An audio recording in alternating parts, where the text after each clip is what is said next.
เวลาทุกนาทีนะมีค่านะเวลามันหมดไปพร้อมกับชีวิตเราอย่าไปทิ้งให้เวลามันสูญเปล่ามีเวลาว่างๆไม่ต้องทำงานที่ต้องคิดนะฝึกเจริญสติเจริญปัญญามีสองงานนะเจริญสติกับเจริญปัญญามีสติคอยระลึกรู้สภาวะธรรมไปสิ่งที่เรียกว่าสภาวะธรรมก็มีรูปธรรมนามธรรมสภาวะธรรมอีกชนิดหนึ่งคือนิพพานพวกเรายังไม่เคยเห็นปุถุชนไม่เคยเห็นเราก็ไม่ต้องไประลึกถึงมันจะมโนเอาเท่านั้นระลึกถึงสภาวะที่เรามีจริงๆ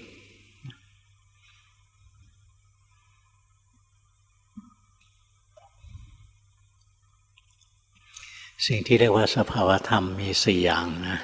มีจิตเจตสิกรูปแล้วก็นิพพาน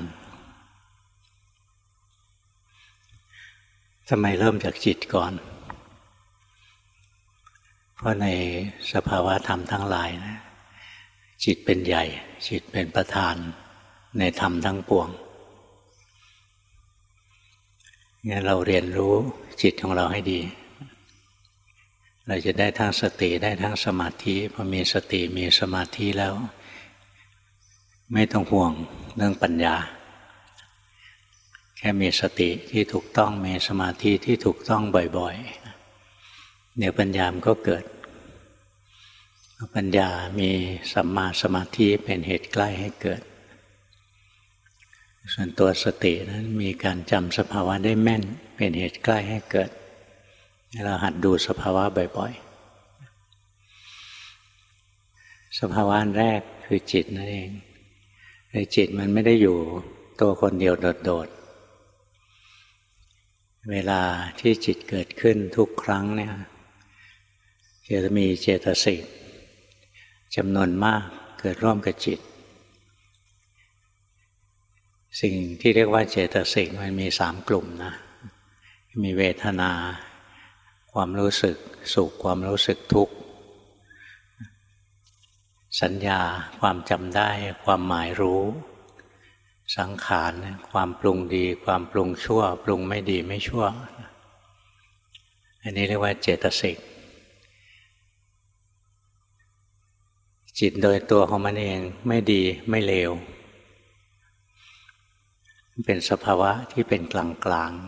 ๆเข้าได้กับเจตสิกทั้งที่ดีทั้งที่เลวงั้นโดยตัวจิตเองนะมันผ่องใสมันประภัสสร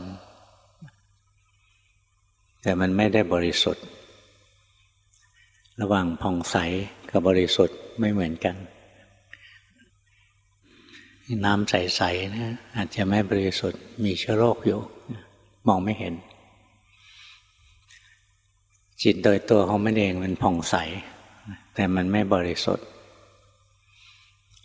แล้วมันจะกลายเป็นจิตที่ดีหรือจิตที่เลวเนี่ยขึ้นกับเจตสิก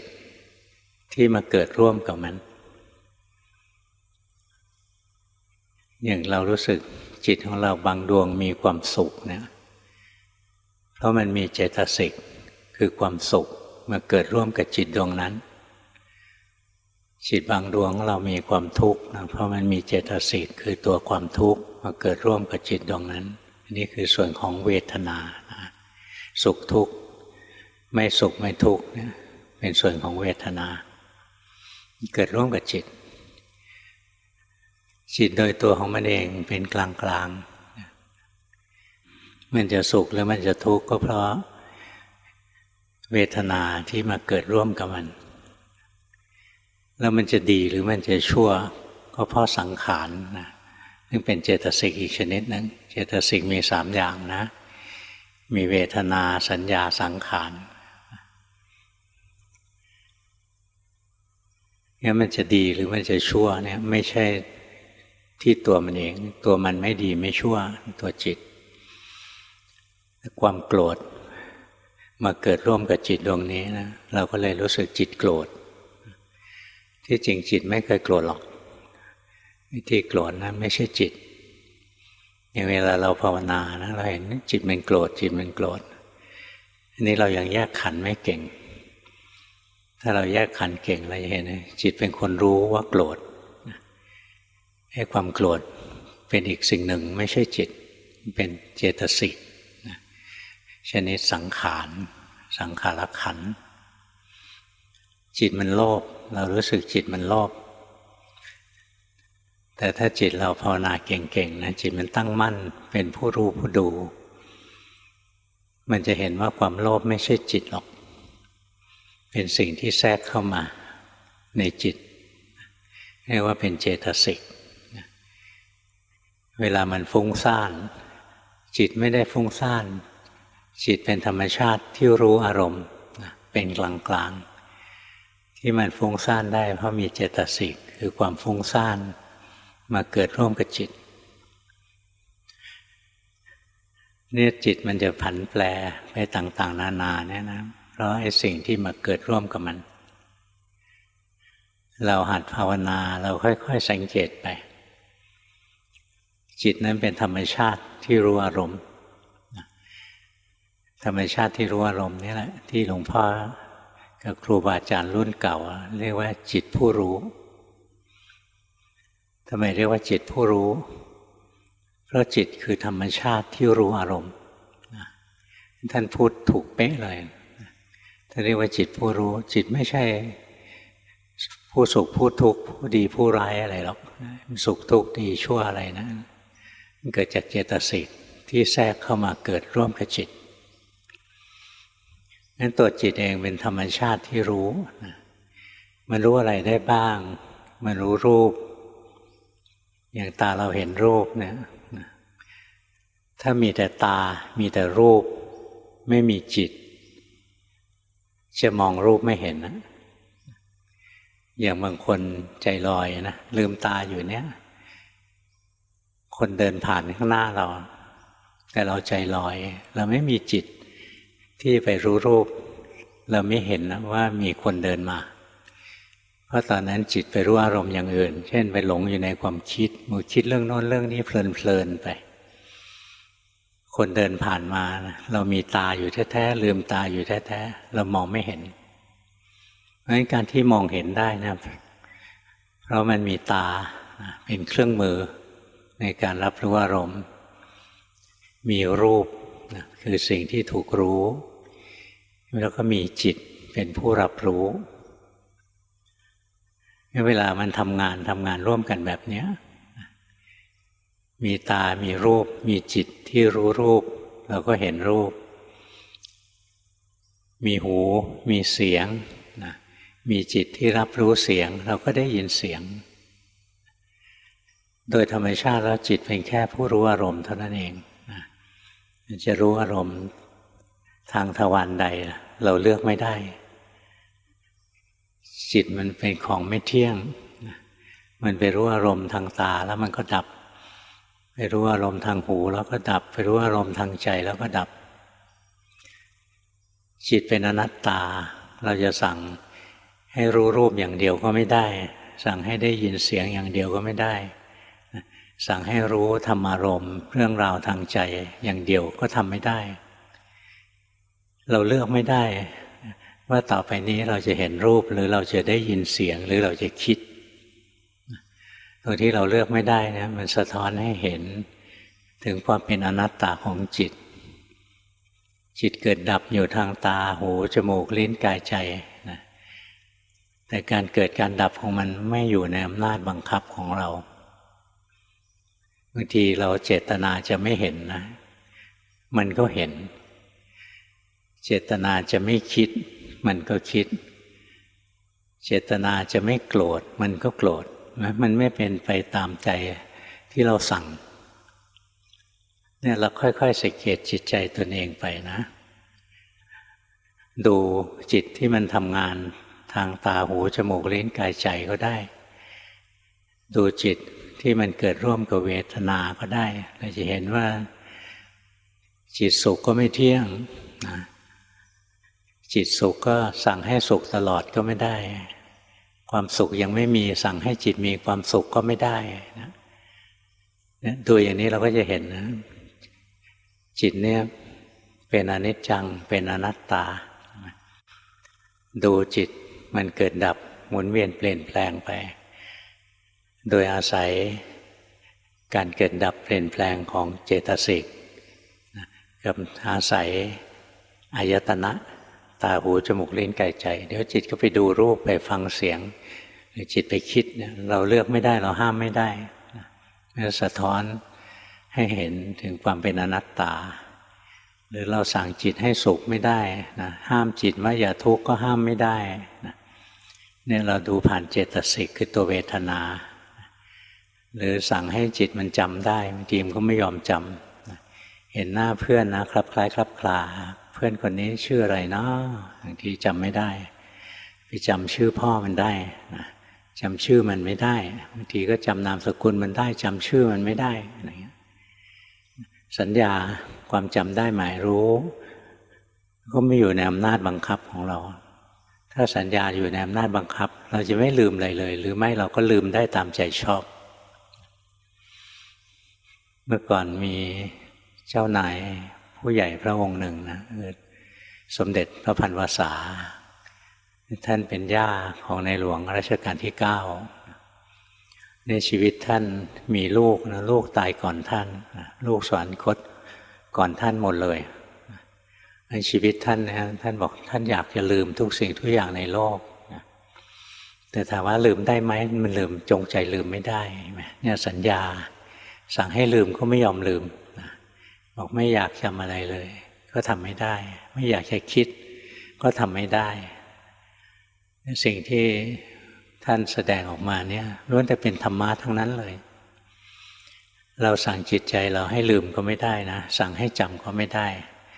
สั่งให้สุขก็ไม่ได้ห้ามทุกข์ก็ไม่ได้สั่งให้ดีก็ไม่ได้ห้ามชั่วห้ามโลภห้ามโกรธห้ามหลงก็ไม่ได้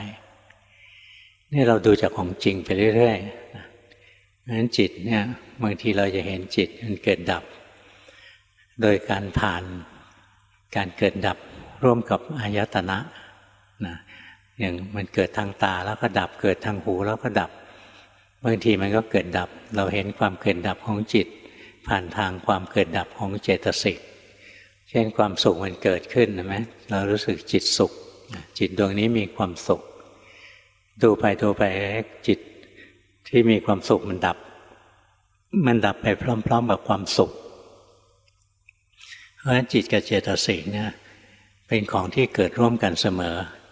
เกิดขึ้นพร้อมๆกันนะตั้งอยู่ด้วยกันดับพร้อมๆกันงั้นเราดูตัวจิตตรงๆไม่เห็นจิตมันเป็นคนดูอยู่ๆเราไปดูมันเราไม่เจอมันเราก็อาศัยรู้เท่าทันเจตสิกที่เกิดร่วมกับจิตนะถ้าเราภาวนาเก่งขึ้นเราก็เห็นจิตนั้นเกิดดับทางอายตนะทั้ง6อย่างหลวงพ่อสอนพระของหลวงพ่อที่วัดเนี่ยเวลาดูจิตนะไม่ใช่อยู่ก็จะดูตัวจิตเห็นนะหัดใหม่ๆมองไม่เห็นหรอกก็ดูจิตมันสุขก็รู้จิตมันทุกข์ก็รู้จิตไม่สุขไม่ทุกข์ก็รู้เนี่ยหัดดูอย่างนี้เรื่อยๆต่อไปมันจะเห็นนะจิตที่สุขนะสั่งให้มันเกิดก็ไม่ได้นะเกิดแล้วสั่งให้อยู่ตลอดก็ไม่ได้จิตที่ทุกข์ห้ามมันไม่ให้เกิดก็ไม่ได้นะสั่งมันว่าอย่าเกิดแล้วให้รีบดับเร็วๆอะไรเงี้ยก็สั่งไม่ได้นะเนี่ยอันนี้เราดูความเป็นไตรลักษณ์ของจิตผ่านเวทนาเวทนาเป็นของดูง่ายนะเป็นของง่ายเป็นของหยาบที่รองลงมาจากรูปเพราะฉะนั้นในขันธ์ห้านะท่านเรียงจากของหยาบไปหาของละเอียดรูปนี่หยาบที่สุดคือร่างกายเราเป็นของหยาบที่สุดถัดจากรูปคือเวทนาความรู้สึกสุขทุกข์ละเอียดเข้าไปอีกก็คือตัวสัญญาละเอียดเข้าไปอีกคือตัวสังขารละเอียดเข้าไปถึงที่สุดก็คือตัววิญญาณคือตัวจิตแต่ทำไมไม่เรียกว่าจิตทำไมไปเรียกว่าวิญญาณ วิญญาณก็คือจิตที่เกิดดับทางตาหูจมูกลิ้นกายใจนั่นเองงั้นวิญญาณเลยมี6 ตัวนะ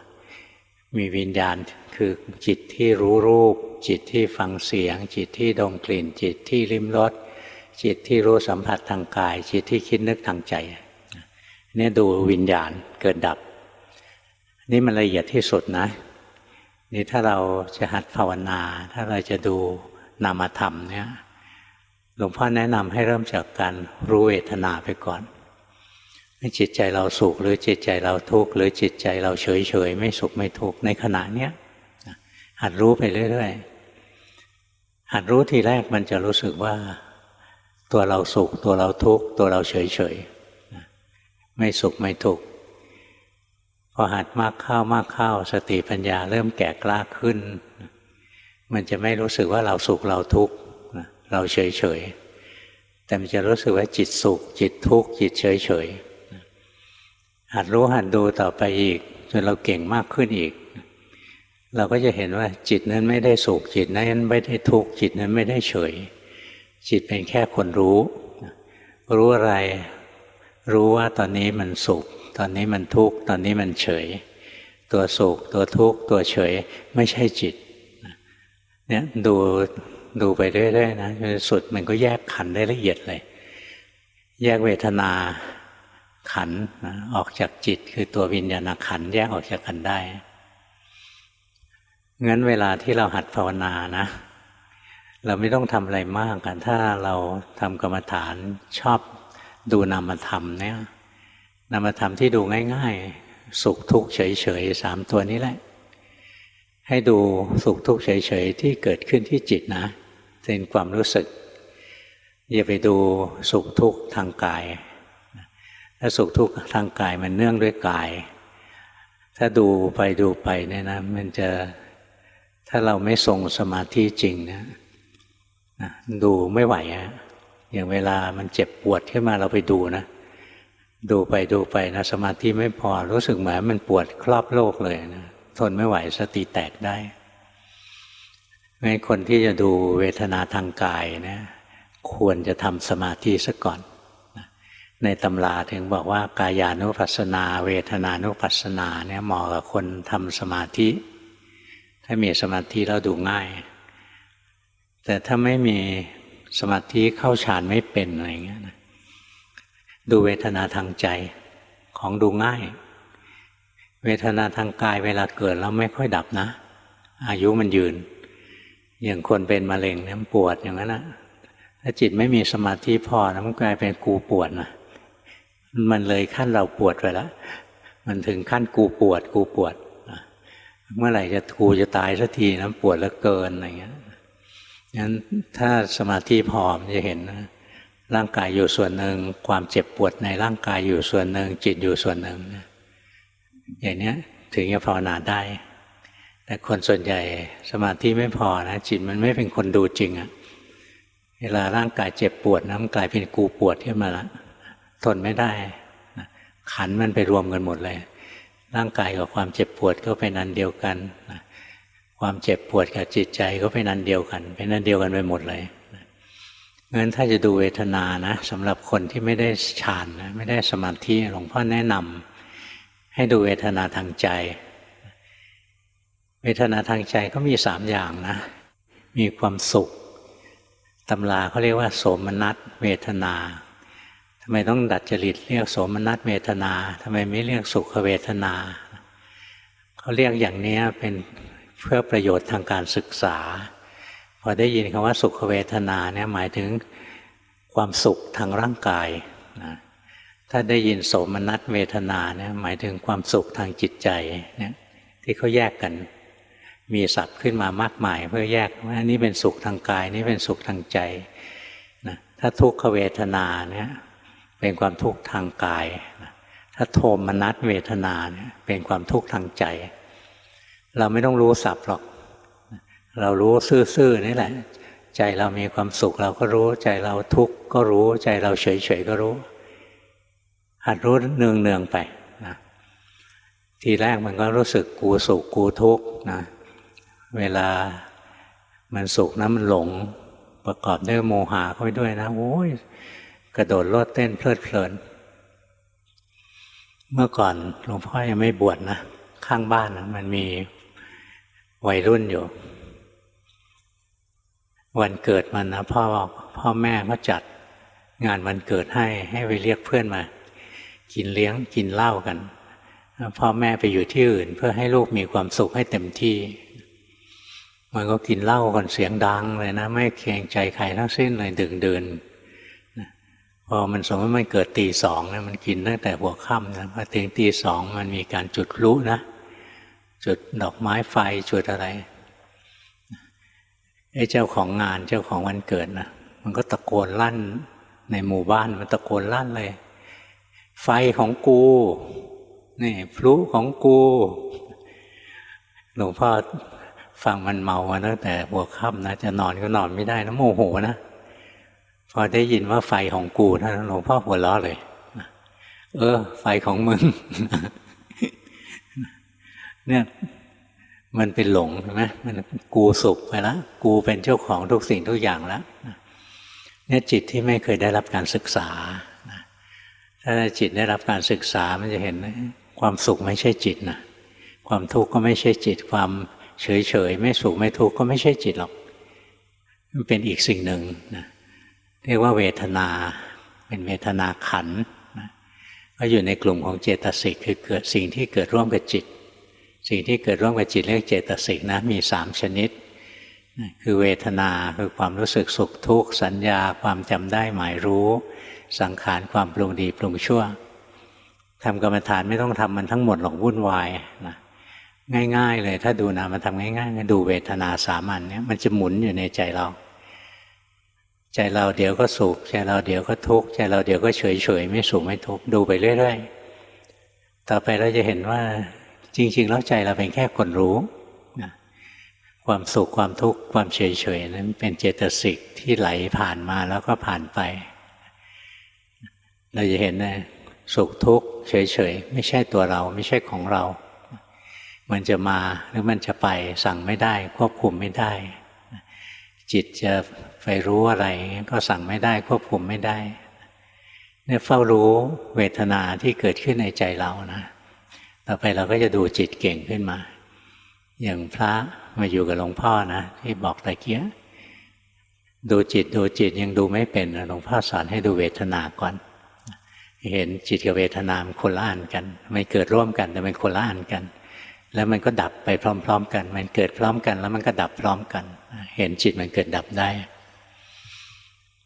นี่พอเราฝึกมากเข้านะมันละเอียดเข้าไปอีก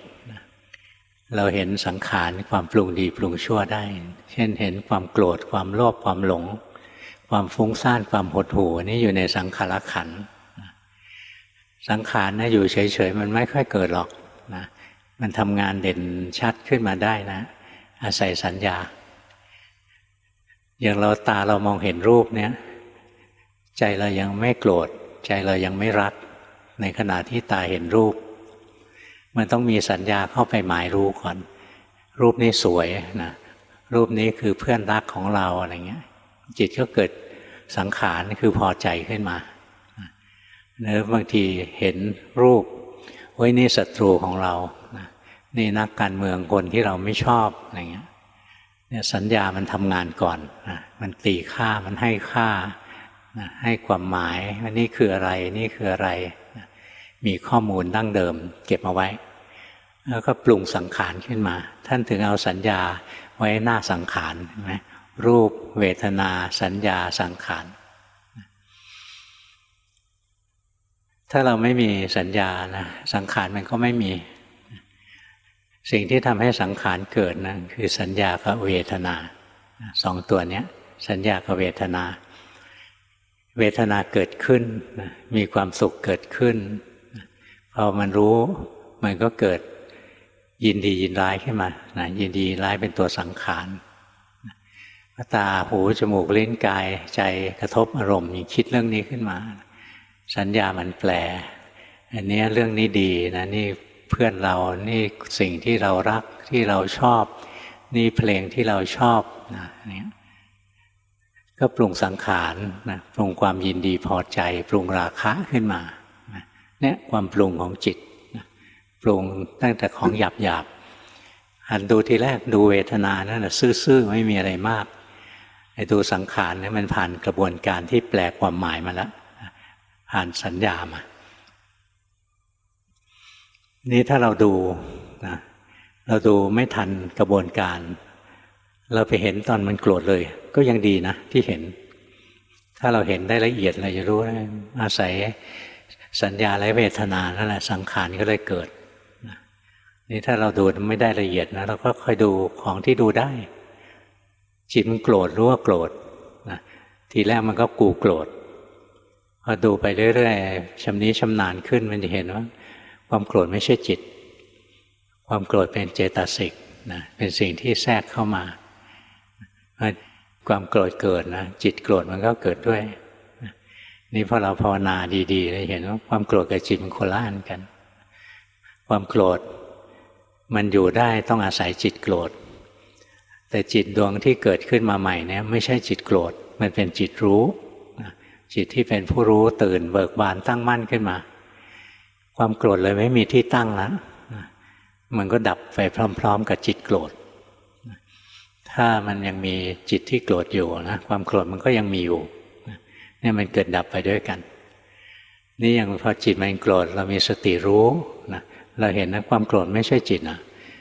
เป็นอีกสิ่งหนึ่งนะพอเห็นอย่างนี้ปุ๊บนะตัวรู้มันมีขึ้นมาแล้วมันถึงจะเห็นได้ว่าความโกรธไม่ใช่จิตนะแยกขันธ์ออกมาได้นะไอ้ความโกรธนะจะกระเด็นหายไปทันทีเลยเพราะมันไม่มีที่รองรับที่รองรับความโกรธก็คือจิตโกรธที่รองรับความโลภก็คือจิตโลภที่รองรับความหลงก็คือจิตหลงนะที่รองรับความฟุ้งซ่านก็คือจิตฟุ้งซ่านที่รองรับความหดหู่ก็คือจิตหดหู่นี้พอมันเกิดจิตรู้ขึ้นมามันก็ไม่มีจิตโลภจิตโกรธจิตหลงจิตฟุ้งซ่านจิตหดหู่ไม่มีนะไม่มีจิตพวกนี้ความโลภโกรธหลงฟุ้งซ่านหดหู่อะไรไม่มีที่ตั้งอยู่ไม่ได้นะแตกสลายไปพร้อมๆกับจิตนั่นเองงั้นจิตโลภนะดับก็ดับไปพร้อมๆกับความโลภความโลภก็ดับไปพร้อมๆกับจิตโลภ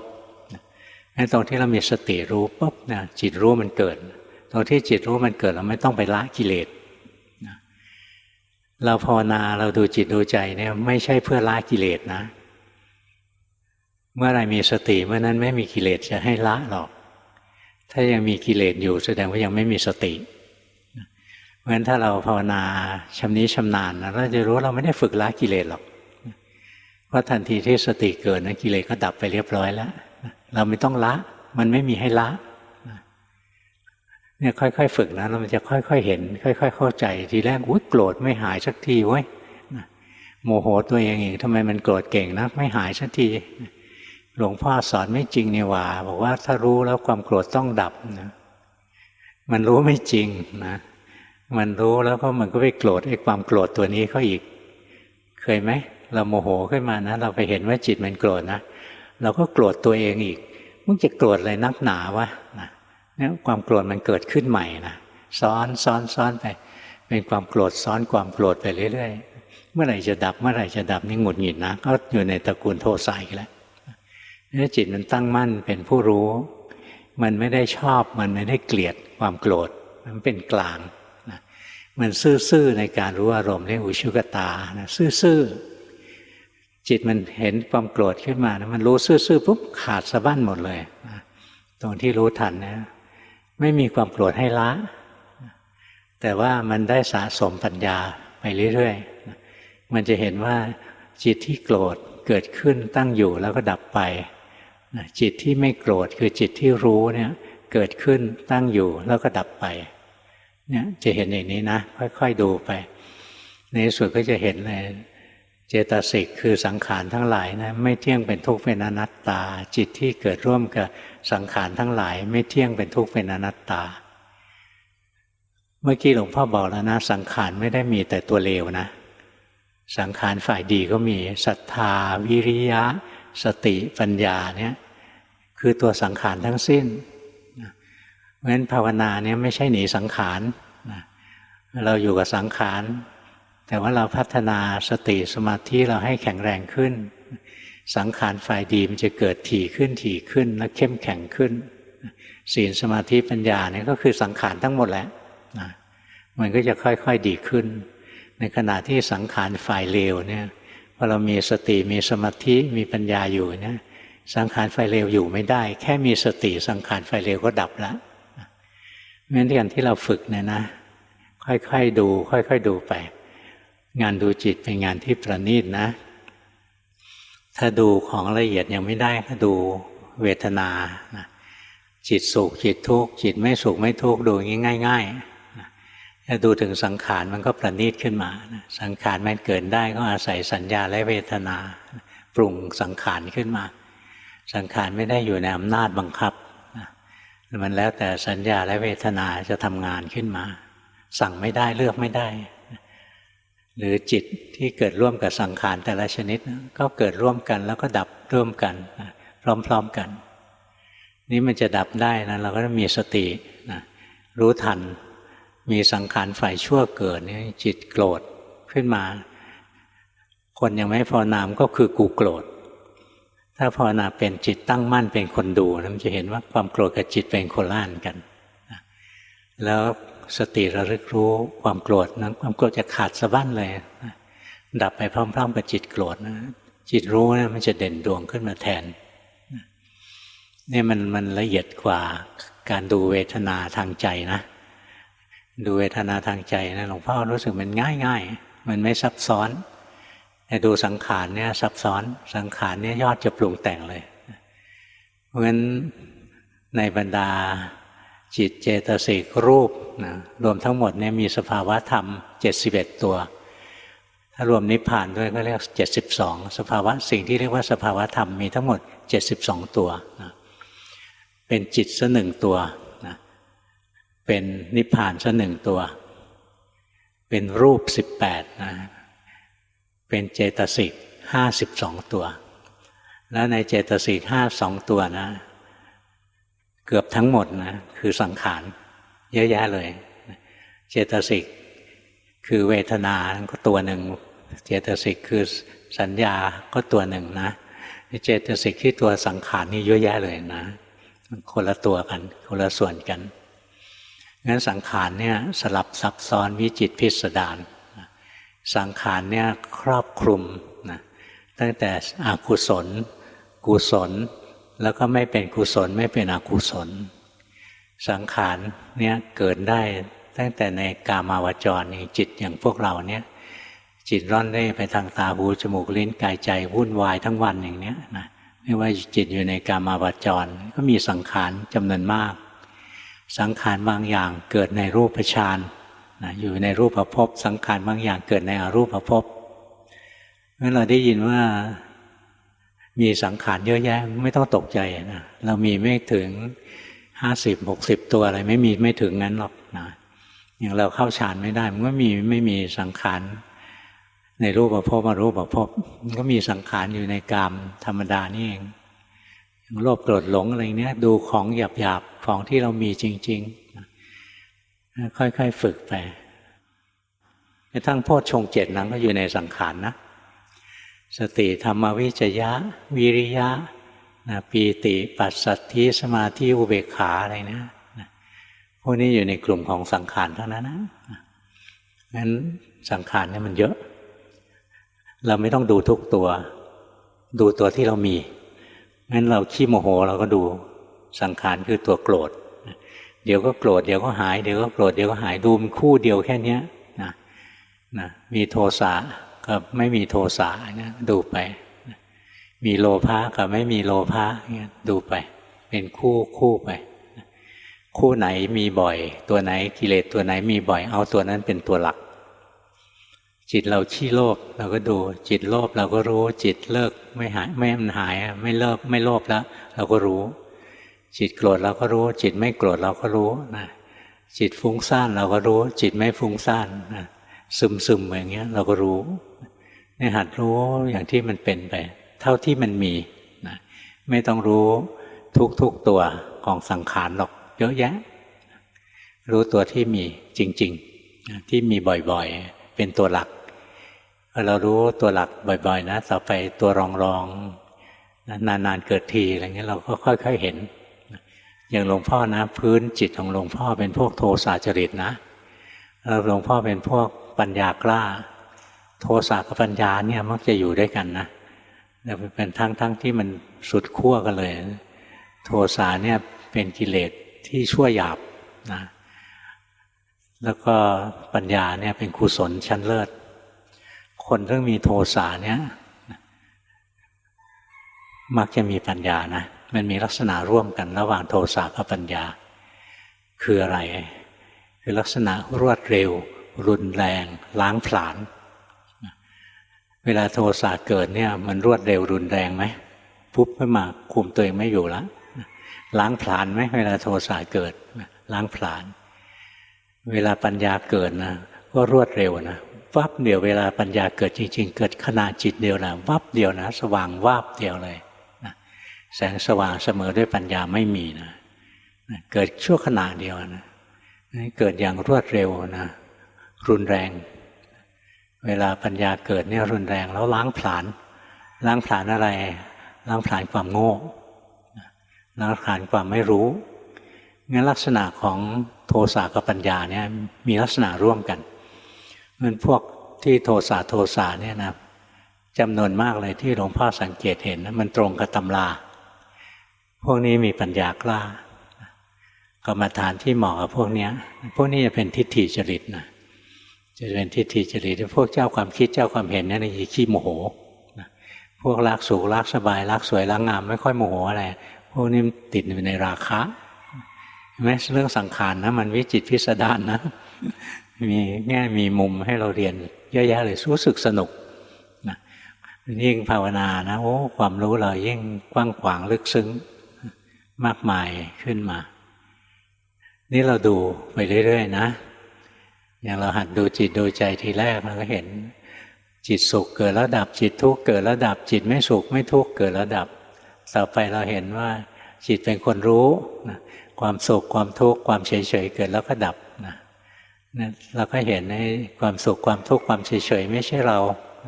สั่งไม่ได้บังคับไม่ได้จิตจะเป็นผู้สุขจิตจะเป็นผู้ทุกข์จิตจะเฉยหรือจิตจะเป็นผู้รู้เลือกไม่ได้สั่งไม่ได้เนี่ยจะเห็นทั้งจิตทั้งเจตสิกนะตกอยู่ใต้ไตรลักษณ์ด้วยกันถ้าดูสังขารก็ดูเอาถ้าตัวที่เรามีบ่อยขี้โมโหเราก็ดูจิตโกรธกับจิตไม่โกรธจิตมีโลภะจิตไม่มีโลภะจิตมีโทสะจิตไม่มีโทสะจิตฟุ้งซ่านจิตโหดหู่อะไรเงี้ยดูไปเรื่อยๆเป็นคู่ดูไปเรื่อยๆแล้วเราจะเห็นว่าจิตทุกชนิดน่ะเกิดแล้วดับจิตทุกชนิดแหละบังคับไม่ได้นะค่อยๆดูไปนี่ถ้าเราดูจิตดูใจชำนิชำนาญขึ้นนะมันจะก้าวขึ้นไปสู่การเห็นจิตเกิดดับทางอายตนะนะอันนี้ยากที่สุดนะเพราะไวเดี๋ยวจิตก็ไปดูเดี๋ยวจิตก็ไปฟังเดี๋ยวจิตก็ไปคิด ถี่ยิบเลยเร็วมากถ้าสติเราไม่พอนะมันก็ดูไม่ทันหลงไปคิดตั้งนานแล้วถึงจะรู้หลงไปดูอยู่ตั้งนานแล้วถึงจะรู้เพราะฉะนั้นสติสมาธิต้องเข้มแข็งนะถ้าสมาธิเราเข้มแข็งนะเวลาจิตไปรู้รูปเนี่ยเราจะรู้สึกเลยเนี่ยจิตมันส่งออกนอกแล้วนะจิตไปเกิดที่ตาแล้วเนี่ยมันจะเห็นอย่างนี้นะรู้สึกหัดทีแรกก็ยังรู้สึกไม่ถูกทีเดียวมันรู้สึกว่าจิตเนี่ยเป็นผู้รู้อยู่แล้วมันก็วิ่งไปดูรูปทางตาวิ่งไปฟังเสียงทางหูวิ่งไปดมกลิ่นทางจมูกนะอันเนี้ยค่อยๆทีแรกก็จะเห็นอย่างนี้ก่อนนะต่อไปค่อยๆหัดไปนะเราจะเห็นเลยเฮ้ยจิตที่เป็นผู้รู้มันก็อันหนึ่งนะจิตที่เห็นรูปมันก็เป็นอีกดวงหนึ่งนะเนี่ยมันดับไปพร้อมกับการดูรูปนะจิตที่ฟังเสียงมันก็เป็นอีกดวงหนึ่งนะคนละดวงกันเราจะเห็นว่าจิตที่ดูรูปจิตที่ฟังเสียงจิตที่ดมกลิ่นจิตที่ลิ้มรสจิตที่รู้สัมผัสทางกายจิตที่รู้ธรรมารมณ์ทางใจมันคนละดวงกันจิตที่รู้ธรรมารมณ์ทางใจก็มีจิตสุขจิตทุกข์จิตเฉยๆจิตดีจิตชั่วทั้งหลายจิตไม่ดีไม่ชั่วทั้งหลายนะเนี่ยเราค่อยๆดูไปนะงั้นถ้าเราดู จนถึงจิตเกิดดับทางอายตนะเนี่ยต้องเจ๋งจริงๆนะต้องไวสมาธิต้องดีสติต้องไวไม่งั้นดูไม่ทันหรอกหลงไปดูตั้งชั่วโมงแล้วเพิ่งจะรู้ว่าหลงอะไรเงี้ยนะไม่ได้กินหรอกสู้มันไม่ไหวงั้นดูของที่เราทำได้ดูเวทนาที่เกิดในใจดูสังขารที่เกิดในใจดูสังขารที่เกิดในใจเช่นโลภขึ้นมาก็รู้โกรธขึ้นมาก็รู้นะหายโลภหายโกรธแล้วก็รู้อะไรเงี้ยรู้ไปเรื่อยๆไม่ต้องรู้ลึกซึ้งตามกระบวนการที่หลวงพ่อบอกหรอกอันนั้นค่อยรู้ทีหลังนะค่อยเห็นทีหลังที่จริงเริ่มแต่ตามองเห็นรูปนะว่ามีผัสสะนะมีวิญญาณทางตาเกิดขึ้นนะสิ่งที่เรียกว่าผัสสะเนี่ยจะต้องมีอย่างตามองเห็นรูปเนี่ยนะเรียกว่าผัสสะตากระทบรูปจะต้องมีตาต้องมีรูปต้องมีจิตสามอันนี้ทำงานด้วยกันนะถึงจะเกิดผัสสะทางตาผัสสะทางตาเนี่ยมีเวทนาอย่างเดียวคือเฉยๆนะไม่มีสุขมีทุกข์นะมันเฉยๆแล้วมันส่งสัญญาณเข้ามาที่ใจนะนี่พอส่งสัญญาณเข้ามาถึงใจเนี่ยมันมีความสุขมีความทุกข์มีความเฉยๆเกิดขึ้นในใจได้แล้วสัญญามันเข้าไปแปลนะมันก็เกิดชอบเกิดไม่ชอบเกิดโลภเกิดโกรธเกิดหลงขึ้นมาแล้วถัดจากนั้นมันจะเกิดตัณหาเกิดความอยากพอทันทีที่เกิดความอยากจะเกิดความดิ้นรนของจิตความดิ้นรนของจิตคือภพตัณหากระตุ้นให้เกิดการดิ้นรนของจิตพอมีการดิ้นรนของจิตเนี่ยจิตจะเริ่มยึดถือจะเข้าไปหยิบฉวยหยิบฉวยตาหูจมูกลิ้นกายใจขึ้นมาเพื่อจะเอาไว้เสพอารมณ์ให้มันสะใจให้มันได้ถึงใจเนี่ยกระบวนการของมันเราไม่ต้องรู้ละเอียดอย่างนี้หรอกนะเดี๋ยววันหนึ่งก็รู้วันนี้ถ้าดูก็ดูแค่ว่าจิตโกรธแล้วก็รู้จิตหายโกรธแล้วก็รู้จิตโลภแล้วก็รู้จิตหายโลภแล้วก็รู้เอาของง่ายๆอย่างนี้แหละไม่ต้องคิดมากนะถ้ามานั่งคิดมากตอนนี้เป็นผัสสะเกิดเวทนาแล้วเขามีกิเลสแทรกในเวทนาแล้วเนี่ยเกิดตัณหาแล้วเกิดอุปาทานแล้วเพี้ยนไม่ได้เห็นของจริงใช้ไม่ได้ดูของจริงที่เราเห็นค่อยๆฝึกค่อยๆรู้ค่อยๆดูไปทุกวันนะสุดท้ายมันจะเห็นรูปเวทนาสัญญาสังขารวิญญาณไม่ใช่ตัวเราไม่ใช่ของเราถ้าดูในส่วนของนามธรรมก็เวทนาสัญญาสังขารวิญญาณไม่ใช่ตัวเราไม่ใช่ของเราปล่อยความยึดถือในจิตได้ตัวเดียวนะก็วางขันธ์ห้าได้หมดนะถ้าปล่อยความยึดถือในจิตไม่ได้วางขันธ์ห้าไม่ได้หมดหรอกวางได้อย่างมากก็รูปขันธ์นะวางกายได้แต่วางเวทนาสัญญาสังขารวิญญาณวางไม่ได้แต่ถ้าวางจิตได้ตัวเดียวนะก็วางหมดเลยขันธ์ห้าถ้าเห็นจิตดวงเดียวนี้แหละว่าไม่ใช่ตัวเราขันธ์ห้าทั้งหมดจะไม่ใช่ตัวเราโลกทั้งโลกจะไม่ใช่ตัวเรา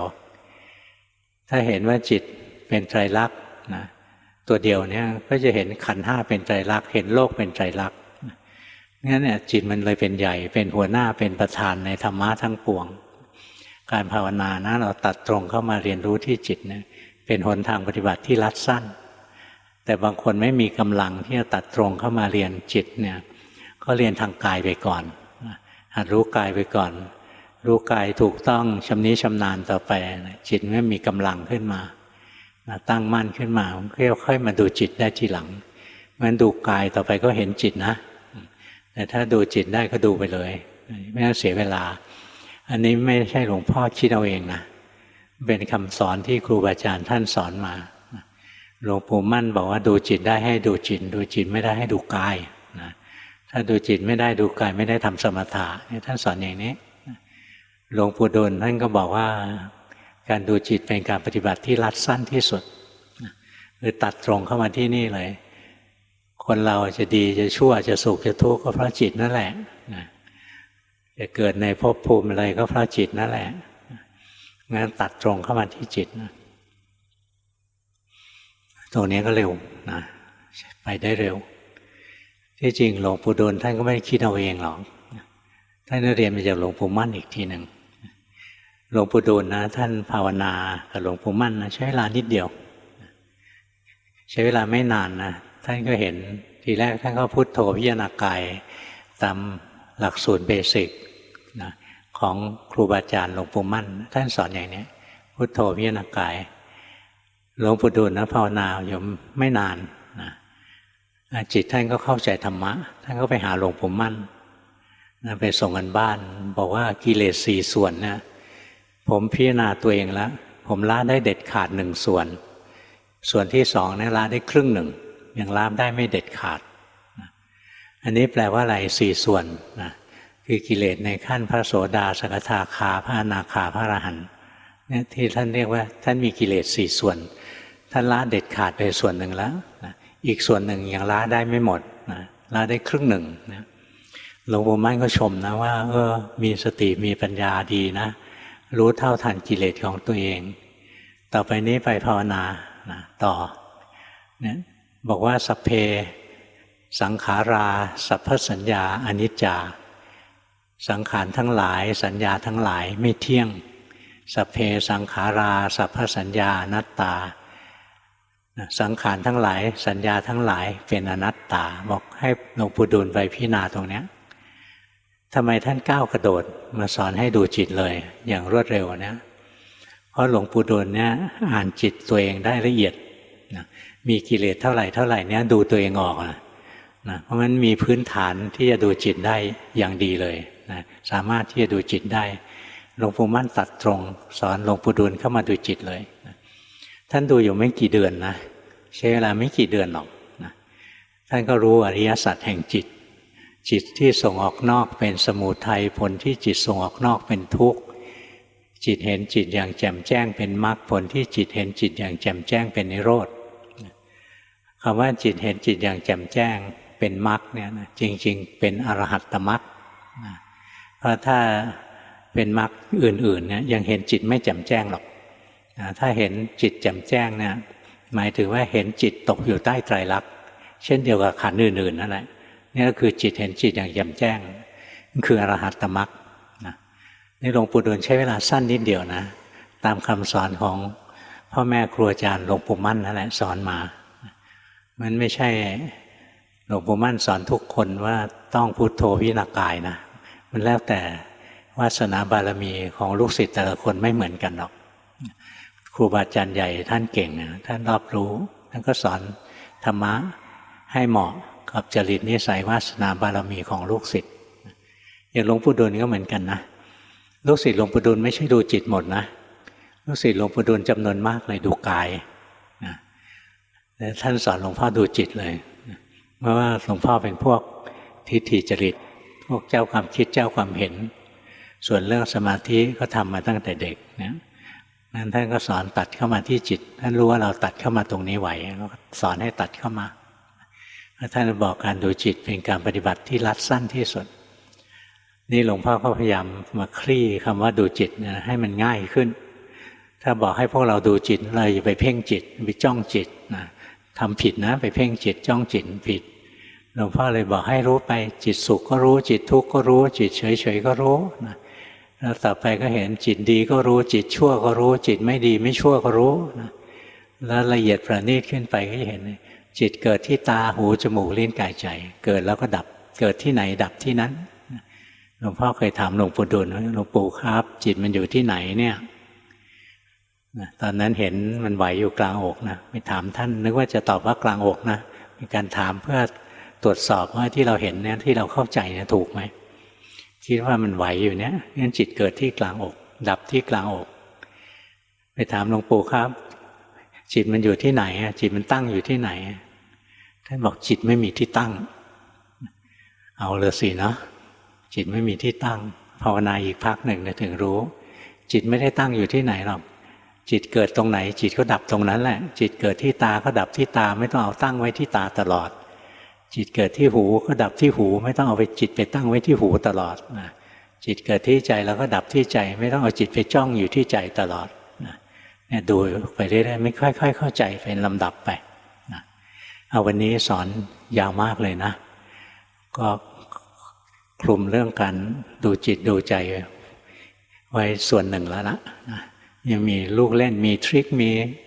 ศิลปะอะไรอีกเยอะแยะนะเรื่องของจิตนะเป็นเรื่องประณีตลึกซึ้งมากเลย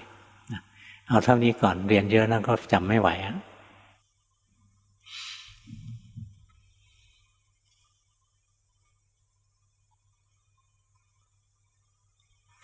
เบอร์ 1ครับส่งการบ้านครั้งแรกปฏิบัติตามแนวทางของหลวงพ่อมาประมาณ3 ปีภาวนาโดยการดูลมหายใจเข้าออกบ่อยครั้งจะติดสมถะจึงเปลี่ยนมาดูร่างกายขอความเมตตาหลวงพ่อช่วยชี้แนะด้วยค่ะ ไม่ต้องแนะมากวันนี้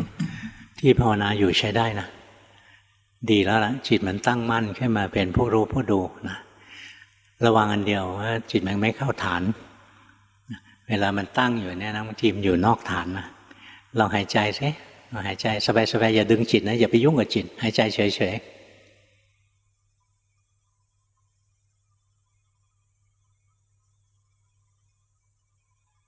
รู้สึกไหมตรงนี้กับตะกี้ไม่เหมือนกันนะเมื่อกี้จิตมันยังอยู่ข้างนอกนะพอมันเข้ามาอยู่ตรงนี้เห็นไหมว่ามันทุกข์มันจะเริ่มรู้ทุกข์นะแต่ถ้าจิตไปอยู่ข้างนอกเนี่ยจะไม่เห็นทุกข์ทำไมไม่เห็นทุกข์ทุกข์ไม่ได้อยู่ตรงนี้ทุกข์อยู่ที่กายที่ใจนี้งั้นถ้าจิตเราตั้งมั่นจริงๆนะจิตอยู่กับกายกับใจจริงๆเราจะเห็นทุกข์นะถ้าไม่เห็นทุกข์ไม่เห็นธรรมเห็นทุกข์ถึงจะเห็นธรรมแต่ที่ฝึกมานี้ใช้ได้แล้วนะสมาธิของหนูเนี่ยดีแล้วล่ะฝึกมาได้ดีแล้วระมัดระวังอันเดียวเวลาจิตมันไม่เข้าฐานให้รู้ทันมันเนี่ยตอนนี้จิตออกจากฐานแล้วรู้สึกไหมเวลาจิตออกจากฐานไม่ต้องทำอะไรหายใจไปสบายๆเดี๋ยวมันเข้ามาเองแต่ถ้าอยากจะให้มันเข้ามันจะแน่นไปหมดเลยนะถ้าแน่นแสดงว่าผิดละแสดงว่าเราไปบังคับมันละเนี่ยตรงเนี้ยบังคับละไปหัดต่อนะที่ฝึกอยู่ใช้ได้ดีคนต่อไปหมายเลข 2ตอนนี้จิตไม่มีกำลังฟุ้งซ่านเพราะว่ามายุ่งกับเรื่องทางโลกเยอะค่ะจะรู้ได้เฉพาะเวลาที่มีโทสะแต่เวลามีโมหะก็จะหลงไปยาวจะมีวิธีปฏิบัติที่ช่วยให้จิตใจเข้มแข็งได้มากขึ้นไหมคะช่วงนี้เป็นช่วงยากลำบากนะในทางโลกต้องปากกัดตีนถีบนะต่อสู้เมื่อเป็นช่วงที่หลวงพ่อเห็นใจพวกเราทุกคนนะมันเหนื่อยในทางโลกจะให้จิตเข้มแข็งมีกำลังตั้งมั่นเป็นผู้รู้ผู้ตื่นผู้เบิกบานอะไรทำลำบากมันตะลุมบอลอยู่กับโลกมันฟุ้งซ่านอยู่กับโลกเอาเท่าที่ได้ทำเท่าที่ได้ตอนไหนไม่ใช่เวลาที่ต้องต่อสู้เพื่ออยู่กับโลกมีเวลาของตัวเองนิดๆหน่อยๆนะให้สิ่งซึ่งมีคุณค่ากับชีวิตเราเองอยู่กับพุทโธอยู่กับลมหายใจไปจิตมันฟุ้งซ่านเพราะมันเที่ยวจับอารมณ์น้นทีจับอารมณ์นี้ทีอย่างเวลาเรามีเรื่องที่ต้องคิดอย่างคิดว่าจะทำมาหากินอะไรดีอะไรเงี้ยนะลำบากงานการลำบากอะไรนะจะห้ามมันไม่ให้คิดนะห้ามไม่ได้มันจะคิดว่าไม่ว่ามันหรอกนะเราก็ค่อยๆสังเกตไปตอนไหนไม่ใช่เวลาที่จะคิดเรื่องงานเรื่องการนะมาอยู่กับพุทโธมาอยู่กับลมหายใจไป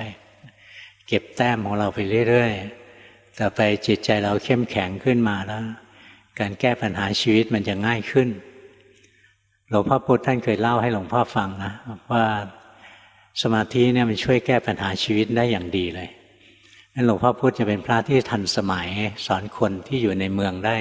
ดีมากๆหลวงพ่อลูกศิษย์ท่านแหละนะท่านเล่าให้ฟังบอกว่ามันมีสถาปนิกคนหนึ่งนะคนจ้างให้ออกแบบอาคารหลังหนึ่งซึ่งมันซับซ้อนมากเลยคิดยังไงก็คิดไม่ตกนะนั่งคิดเป็นวันๆนะคิดไม่ตกเลยว่าจะทำยังไงพอคิดไม่ตกนะเขาก็นอนตอนที่ตื่นนอนมาเนี่ยมีสตินะรู้สึกเห็นมันร่างกายมันเห็นจิตใจเห็นร่างกายมันตื่นขึ้นมานะจิตมันสงบมันตั้งมั่นแล้วท่านบอกว่าเขาเห็นแปลนที่จะต้องเขียนนะมันเกิดขึ้นต่อหน้าต่อตาเลยนะตึกหลายชั้นเนี่ยมันเห็นเป็นภาพออกมาไม่ได้คิดเลยจิตมันสอนออกมาจิตมันแสดงออกมาปรากฏว่าเขาทำงาน ที่ยากลำบากนี้สำเร็จได้อย่างง่ายดายเลยด้วยจิตที่มีสมาธินี้จิตที่มีสมาธิถ้าพวกเราไม่มีนะเราไปสังเกตตอนที่เราตื่นนอน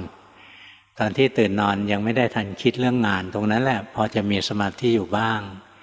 เวลาตื่นนอนเป็นเวลาสำคัญนะเป็นนาทีทองของชีวิตเราตื่นนอนขึ้นมาอย่านอนบิดขี้เกียจฟุ้งซ่านอะไรไปเรื่อยๆตื่นนอนก็ตื่นขึ้นมาด้วยความรู้เนื้อรู้ตัวรู้สึกกายรู้สึกใจไปจิตจะมีสมาธิขึ้นมาเราจะคิดแก้ปัญหาที่ยากๆได้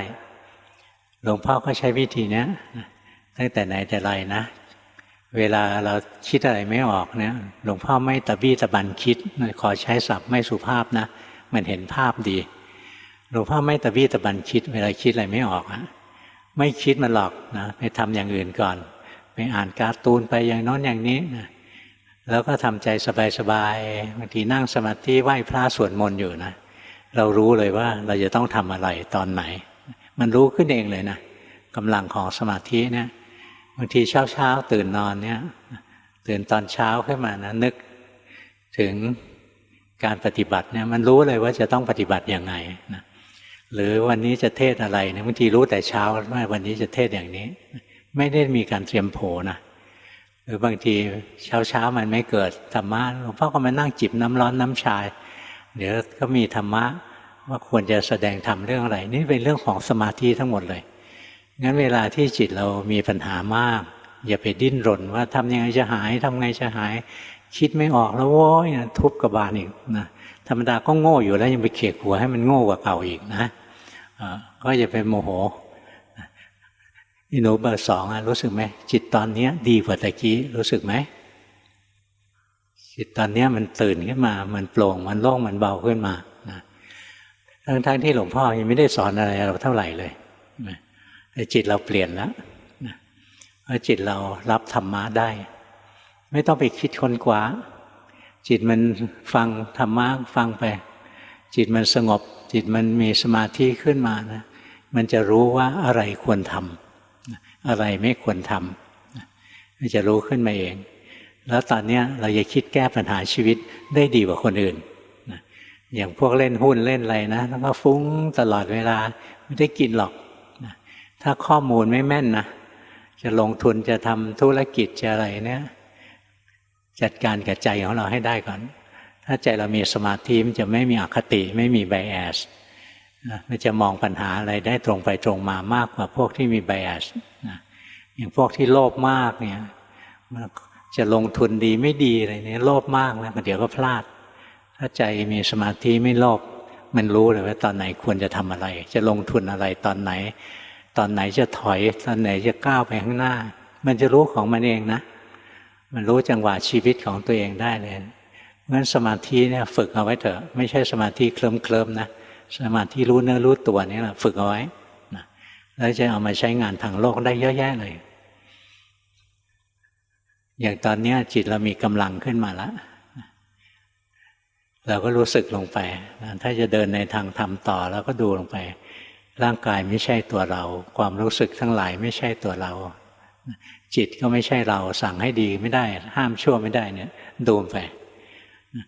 ถ้าจะมีภาระทางโลกนะจิตมันจะวกไปคิดหาคำตอบทางโลกเองแล้วมันจะรู้คำตอบแบบง่าย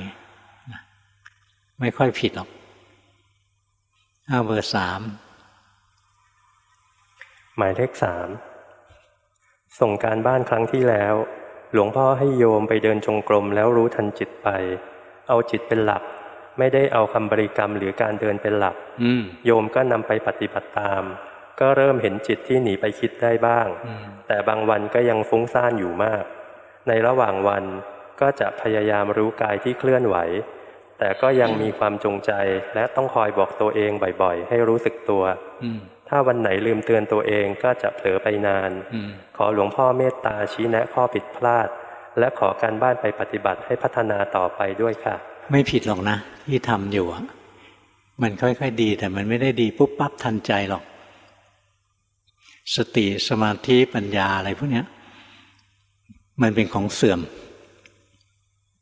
บางวันก็มีสมาธิบางวันก็ไม่มีสมาธิ บางวันสติเกิดเร็วบางวันเกิดช้าเผลอไปตั้งชั่วโมงแล้วยังไม่รู้เลยอะไรเงี้ยเอาแน่เอานอนไม่ได้หรอก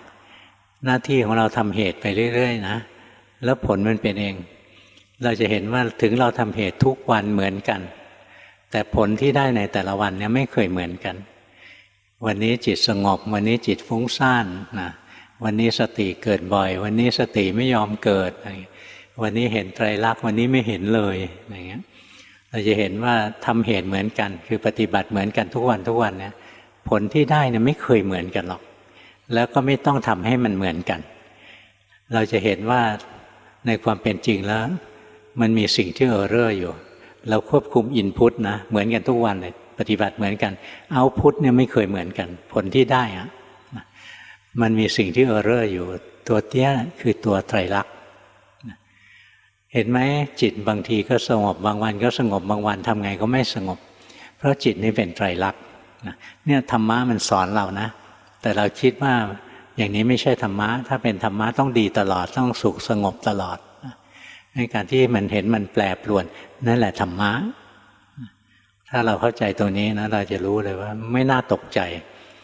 จิตฟุ้งซ่านก็ไม่น่าตกใจนะจิตสงบก็ไม่น่าดีใจจิตสงบเดี๋ยวมันก็ฟุ้งจิตฟุ้งซ่านก็ไม่น่าเสียใจมันฟุ้งซ่านได้เพราะว่าเราบังคับมันไม่ได้แต่แล้วว่าเราปฏิบัติเราทำเหตุสม่ำเสมอนะเราจะเห็นไตรลักษณ์ได้ชัดเจนที่ฝึกอยู่ใช้ได้นะที่ฝึกอยู่นะดีมากๆด้วยนะไปฝึกเอาส่วนเบอร์หนึ่งยังคิดเยอะไปนะเบอร์หนึ่งคิดเยอะไม่ต้องคิดเยอะเรียนกรรมฐานรู้สึกเอานะไม่ใช่คิดเอาเบอร์สี่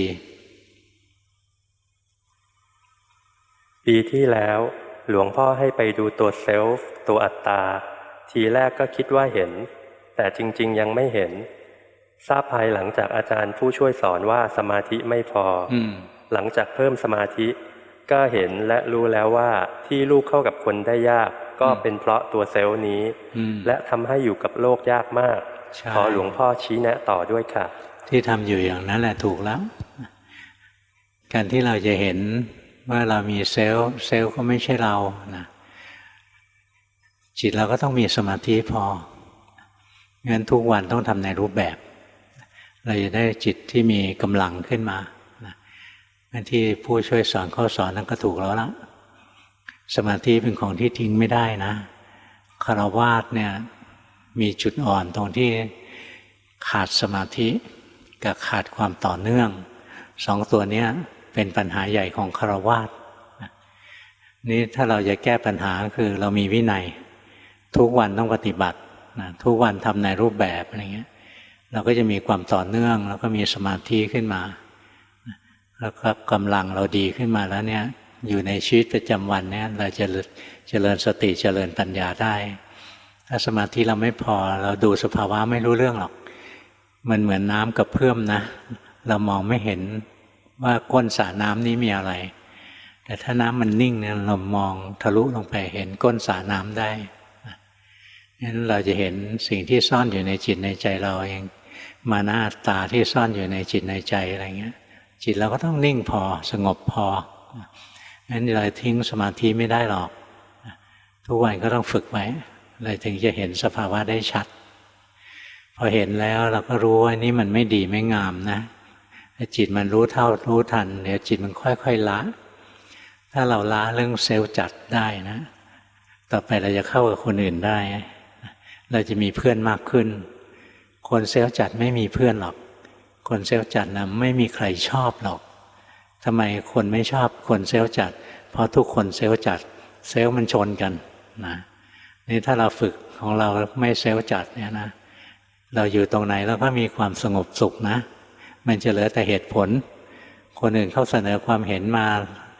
ถ้าเป็นสมัยเซลล์จัดเราก็รู้สึกไม่ถูกเราเท่านั้นที่ถูกนี่พอเราลดเรื่องเซลล์จัดได้เราจะฟังแล้วนี่เป็นความเห็นที่ดีนะเราก็รู้จักเอามาใช้ประโยชน์มันมีประโยชน์เยอะนะเรื่องกรรมฐานเนี่ยเอาไปใช้ได้จริงๆเลยก็เข้ากับโลกได้เข้ากับคนได้อยู่อย่างรู้เท่าทันไม่ใช่อยู่แบบบ้าเลือดพวกเซลล์จัดมันคล้ายๆหมาบ้านะเจออะไรมันกัดแหลกเลยอะไรมากระทบก็ไม่พอใจ กัดเละเทะไปหมดนะนี่เราไม่ใช่หมาบ้าเราภาวนาเราจะเป็นคนเป็นมนุษย์ที่สมบูรณ์มากขึ้นมากขึ้นดีที่ฝึกอยู่ใช้ได้นะเอาเบอร์ 5ทำสมาธิภาวนาเห็นว่ากายไม่มีกายว่างเปล่ามีจิตเป็นตัวรู้สภาวะเห็นจิตเกิดดับบังคับไม่ได้ค่ะขอคำแนะนำเพิ่มเติมเพื่อเป็นแนวทางในการปฏิบัติต่อไปค่ะเห็นก็ดีแล้วนะแต่ใจมันต้องแข็งแรงกว่านี้หน่อยใจยังไม่ค่อยมีกำลังหรอกมันเห็นไปอย่างเงี้ยนะมันต้องเห็นแบบแหมองอาจผึ่งผายเห็นถ้าเห็นอย่างเงี้ยเห็นแบบเหี่ยวๆนะจิตไม่มีกำลังพอเราลองหายใจเข้าพุทหายใจออกโทไปนะเพิ่มกำลังของสมาธิขึ้นกำลังของสมาธิเราทำทุกวันนะหรือเราเดินจงกรมไปเนี่ยเคลื่อนไหวแล้วทำในรูปแบบไปเรื่อยๆจิตเราจะมีกำลังขึ้นมานะของหนูเนี่ยไปทำในรูปแบบนะทำไปเรื่อยๆนะจิตมันมีกำลังเข้ามามันจะเห็นสภาวะแล้วที่ผ่านมามันเห็นสภาวะนะแต่มันเห็นแบบจิตใจห่อเหี่ยวไปหน่อยนะมันยังไม่มีแรงที่จะตัดกิเลสเลยนี่ถ้าใจเราเข้มแข็งทำในรูปแบบทุกวันใจจะมีกำลังขึ้นมาเนี่ยพอเห็นสภาวะปุ๊บนะที่ปัญญามันตัดเลยนะเห็นสิ่งทั้งหลายเกิดขึ้นตั้งอยู่แล้วก็ดับไปนะเข้าใจขึ้นมางั้นเราเพิ่มพลังของสมาธิขึ้นแล้วการเดินปัญญาเนี่ยมันจะราบรื่นขึ้นไม่งั้นเราเหมือนจะเห็นนะแต่มันไม่มีแรงพอ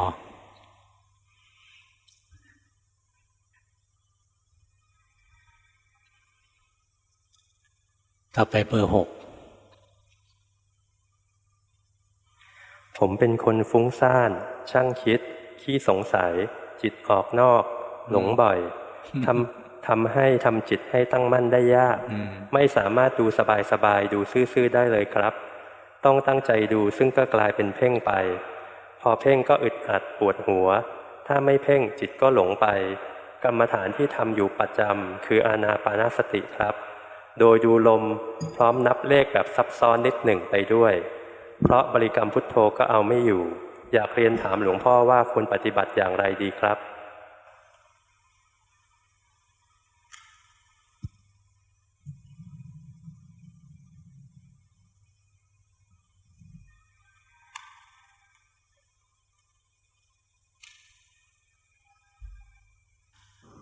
จิตมันเป็นอนัตตานะสั่งให้สงบสั่งไม่ได้สั่งให้ดีสั่งไม่ได้สั่งให้สุขก็สั่งไม่ได้เราทำเหตุไปเรื่อยๆทำกรรมฐานอย่างหายใจเข้าพุทหายใจออกโทยังไม่ไหวนับไปหรือพุทโธเร็วๆพุทโธพุทโธพุทโธพุทโธอะไรอย่างนี้ก็ได้ให้จิตมันมีเครื่องอยู่ไปแล้วจิตมันก็สงบของมันเองแหละอยู่ๆไปสั่งจิตให้สงบอย่าไปตั้งเป้าผิดถ้าตั้งเป้าว่าทำสมาธิเพื่อให้จิตสงบเนี่ยมันไม่สงบหรอกตั้งเป้าว่าเราทำสมาธิเพื่อจะทำเช่นหายใจเข้าพุทหายใจออกโทเนี่ยเราปฏิบัติเป็นพุทธบูชาไปไม่หวังผลว่าจะต้องสุขต้องสงบต้องดีถ้ายังหวังผลอยู่ไม่สงบหรอกเพราะใจมันโลภงั้นเราทำเนี่ยไม่ได้หวังผลอะไร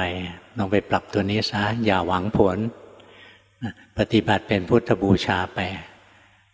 แล้วจิตจะสงบก็ช่างมันจิตไม่สงบก็ช่างมันขอให้ได้ปฏิบัติเท่านั้นแหละทำไปเรื่อยๆแล้วไม่ได้หวังผลนะจิตมันจะสงบอย่างรวดเร็วเลยนะนี่เป็นเคล็ดนะเป็นเคล็ดวิชาถ้าเราหวังผลจิตจะไม่มีความสุขจิตไม่มีความสุขสมาธิจะไม่เกิดเพราะเราไม่ได้หวังผลเราถือว่าเนี่ยทุกลมหายใจเข้าออกเนี่ยเหมือนดอกไม้บูชาพระเคารพพระพุทธเจ้าหายใจเนี่ยเพื่อบูชาพระพุทธเจ้าไปเรื่อยๆทำโดยไม่ได้หวังผลและจะได้ผลดีแต่ถ้าทำแล้วหวังว่าจะสงบเมื่อไหร่จะสงบเมื่อไหร่จะสงบไม่สงบสักทีเลยโว้ยอะไรอย่างนี้นะไม่สงบหรอกนะไป ปรับทัศนคติซะนะตรงเนี้ยไม่ได้ทำเอาดีเอาสุขเอาสงบหรอกแต่ทำเพื่อบูชาพระพุทธเจ้าเดี๋ยวก็สงบเองแหละง่าย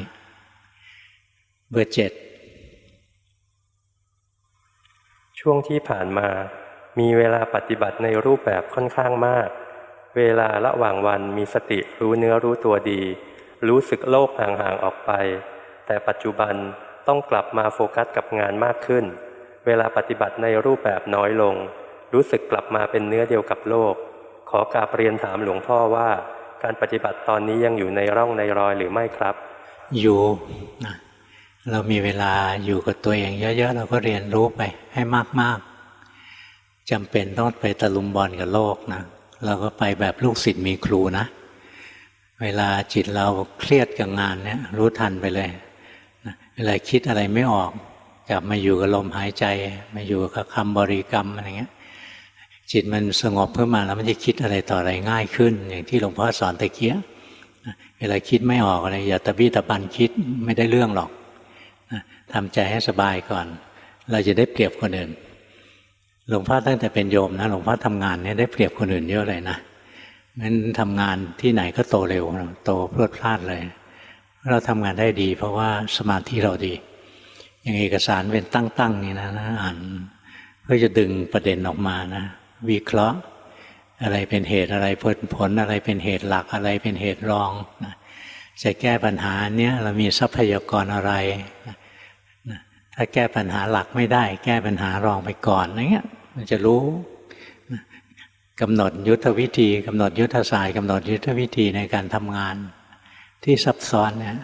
เราทำได้ดีเพราะใจมีสมาธินี้ถ้าเราเครียดกับงานเราเกลียดงานเพราะช่วงที่ผ่านมาเราว่างๆไม่ได้ทำมาหากินไม่ได้ทำงานนะพอต้องมาทำงานเนี่ยโอ้ยรู้สึกวุ่นวายเหลือเกินหงุดหงิดไม่สบายอะไรเงี้ยให้รู้ทันใจที่หงุดหงิดให้บอกตัวเองว่าตอนนี้มีหน้าที่ต้องทำวัยทำงานต้องทำงานนะถ้าคือเอาวัยทำงานไปพักผ่อนนะวัยพักผ่อนจะต้องทำงานนี่มันจะลำบากนะงั้นตอนนี้ทำงานไปเลี้ยงตัวเองให้ได้วางแผนอนาคตให้ดีมีหน้าที่ดูแลครอบครัวอะไรต่ออะไรก็ทำไปมีหน้าที่ต่อองค์กรก็ทำไปมีหน้าที่ต่อบ้านเมืองก็ทำไปแต่ทำไปแบบรู้เท่าทันทำไปแบบไม่ใช่ท้อแท้เบื่อหน่ายไม่อยากจะทำอะไรเงี้ยนะท้อแท้นะได้แต่มีสติรู้ทันไหมไม่ใช่ปล่อยความท้อแท้มาครอบงำใจจะหมดเรี่ยวหมดแรงนะทำงานในทางโลกก็ไม่ดีทางธรรมก็ไม่เจริญแต่ถ้าเราทำงานด้วยจิตที่ตั้งมั่นเป็นกลางไปเรื่อยๆนะงานก็ดีนะธรรมะก็เจริญได้งั้นโลกกับธรรมถ้าเราภาวนาจริงๆนะทั้งโลกทั้งธรรมเนี่ยมันไปด้วยกันได้นะมันไม่ได้ขัดแย้งอะไรหรอกอดทนนะถ้าหากเรารู้สึกว่าไม่อยากทำงานเลยเนี่ยแสดงว่าเราติดสงบนะเบื่อโลกอยากจะหนีโลกอาการอย่างนี้เป็นอาการของคนที่ติดในความสุขความสงบงั้นเราภาวนาอย่าไปติดในสุขในสงบนะอยู่ตรงไหนก็เหมือนกันหมดนะเอาคนต่อไปในรูปแบบทำอานาปานสติและจะภาวนาทุกครั้งที่ตื่นมาตอนดึกคือ 2-3 ครั้งคิดไว้ว่าจิตไม่รวมจะไม่นอนระหว่างวันหลงแล้วรู้ปฏิบัติแบบนี้จนเข้าเดือนที่ 3เกิดนิมิตเห็นว่าเราคนหนึ่งอยู่ในกรงขังเราอีกคนหนึ่งยืนมองอยู่นอกกรงขังพอตื่นเช้ามารู้สึกได้ว่าร่างกายเราเหมือนเป็นถ้ำเป็นโพรงโล่งๆมีจิตอยู่ในนั้นรู้ได้ว่าใจกับกายคนละอันคล้ายๆหุ่นยนต์เวลาเดินเก็บที่นอนหลังจากนั้นก็พยายามรู้สึกกายรู้สึกใจมาเรื่อยๆวันหนึ่งขณะที่ฟังเรื่องโยนิโสมนสิการระหว่างสัจธรรมกับสมมุติธรรมจิตมันเกิดปิ๊งขึ้นชั่วขณะหนึ่งแค่แวบเดียวคือมันเห็นสภาวะของความว่างโล่งจิตมันก็รู้ว่าไม่มีเราที่ไหนเลยทุกอย่างว่างๆโล่งๆทุกอย่างเป็นแค่เรื่องสมมุติจิตห่างโลกเห็นทุกบางๆเวลาที่ใจอยากจิตยังถลำเข้าไปคลุกอารมณ์แล้วก็จิตยังหวงกายค่ะขอความเมตตาหลวงพ่อช่วยชี้แนะด้วยค่ะภาวนาถูกแล้วนะ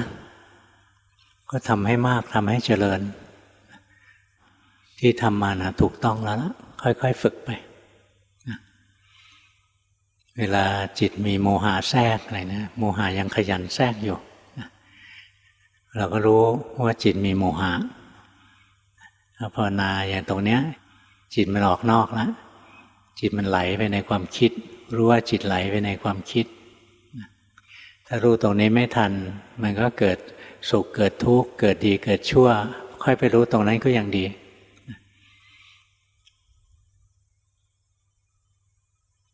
ใช้ได้นะจิตมันเป็นผู้รู้ผู้ดูอยู่นะดี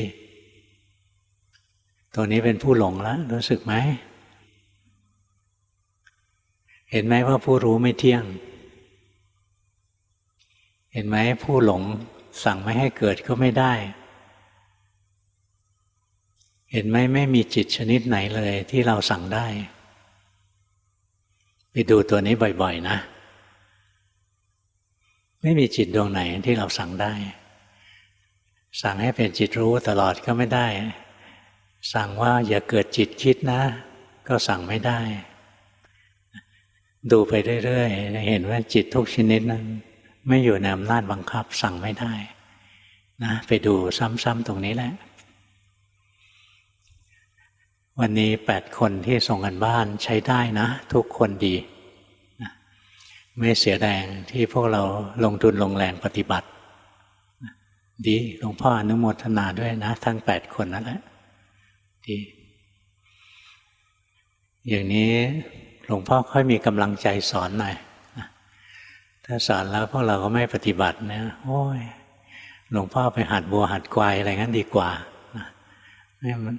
หัดควายเต้นระบำบางทีง่ายกว่าสอนคนบางคนนะพวกเราภาวนาเห็นเราก็พอใจนะอิ่มอกอิ่มใจมีปีตินะอนุโมทนากับทีมงานของเราด้วยนะสร้างสื่อสร้างอะไรคนเขาเอาไปใช้เขาภาวนาดีไม่ใช่ไม่ดีนะวันนี้เท่านี้แหละ